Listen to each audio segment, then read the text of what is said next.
নামাজ সম্পর্কে রাসূল সাল্লাল্লাহু আলাইহি ওয়াসাল্লামের অত্যন্ত গুরুত্বপূর্ণ কিছু হাদিস। রাসূল সাল্লাল্লাহু আলাইহি ওয়াসাল্লাম বলেন, তোমরা নামাজ আদায় করো যেভাবে আমাকে নামাজ পড়তে দেখেছ। সহিহ বুখারী। মুহাম্মদ সাল্লাল্লাহু আলাইহি ওয়াসাল্লাম বলেন, যে ব্যক্তি ফজরের নামাজ আদায় করল সে মহান আল্লাহর রক্ষণাবেক্ষণের অন্তর্ভুক্ত হলো। সহিহ মুসলিম। মুহাম্মদ সাল্লাল্লাহু আলাইহি ওয়াসাল্লাম বলেন, 5 ওয়াক্ত নামাজ এক নামাজ থেকে অপর নামাজ পর্যন্ত, এক জুমআ থেকে অপর জুমআ পর্যন্ত, এক রমজান থেকে অপর রমজান পর্যন্ত, এগুলো মাঝখানের গুনাহ মাফের কারণ হয় যদি বড় গুনাহ থেকে বেঁচে থাকে। সহিহ মুসলিম। মুহাম্মদ সাল্লাল্লাহু আলাইহি ওয়াসাল্লাম বলেন, মুনাফিকদের জন্য সবচেয়ে কষ্টকর নামাজ হলো এশা ও ফজরের নামাজ। তারা যদি এই নামাজের ফজিলত সম্পর্কে জানতো তাহলে অবশ্যই হামাগুড়ি দিয়ে হলেও নামাজে শরিক হতো। সুতরাং কেউ মুনাফিকের খাতায় নাম লিখাবেন না। অবশ্যই এশা এবং ফজরের নামাজ সহ সব নামাজে জামাতের সাথে শরিক হবেন ইনশাআল্লাহ।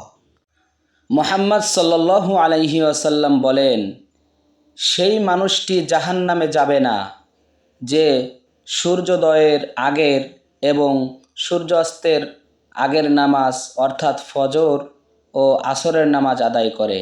সহিহ মুসলিম হাদিস।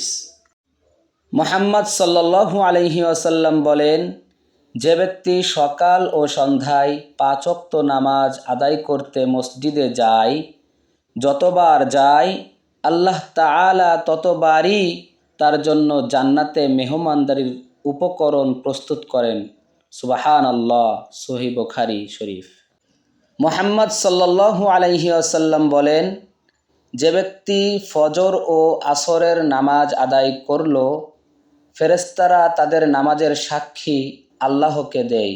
সুবহানাল্লাহ। মিশকাত শরীফ। মুহাম্মদ সাল্লাল্লাহু আলাইহি ওয়াসাল্লাম বলেন, মাগরিবের নামাজ তাড়াতাড়ি আদায় করো কারণ এটা নবীদের নামাজ। ইবনে মাজাহ শরীফ।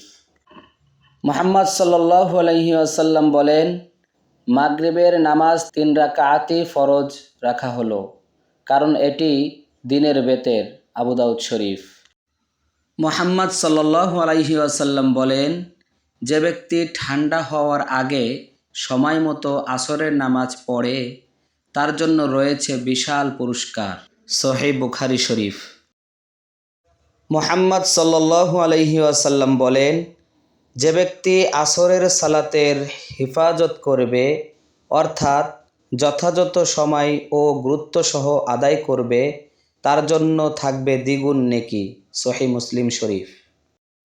মুহাম্মদ সাল্লাল্লাহু আলাইহি ওয়াসাল্লাম বলেন, মুনাফিকদের জন্য ফজর ও এশার চেয়ে বেশি ভারী কোনো নামাজ নেই। এই 2 নামাজের ফজিলত যদি তারা জানতো তাহলে হামাগুড়ি দিয়ে হলেও তারা উপস্থিত হতো। সুতরাং এই 2 নামাজ সহ বাকি সব জামাতে উপস্থিত হয়ে জামাতের সাথে নামাজ পড়া আদায় করা দরকার। আল্লাহ তাআলা আমাদের সকলকে তৌফিক দান করেন। বুখারী শরীফ। মুহাম্মদ সাল্লাল্লাহু আলাইহি ওয়াসাল্লাম বলেন, রাতের অন্ধকারে মসজিদগুলোয় যাতায়াতকারী ব্যক্তিদের কিয়ামতের দিনের পরিপূর্ণ নূরের সুসংবাদ দাও। ইবনে মাজাহ শরীফ।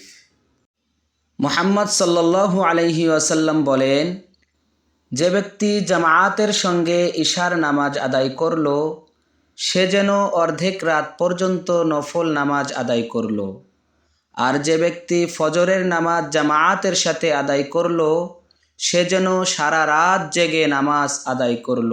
সুবহানাল্লাহ। মুসলিম শরীফ। মুহাম্মদ সাল্লাল্লাহু আলাইহি ওয়াসাল্লাম বলেন, যে ব্যক্তি আসরের নামাজ ছেড়ে দেয় তার আমল বিনষ্ট হয়ে যায়। নাউজুবিল্লাহ। সহিহ বুখারী শরীফ।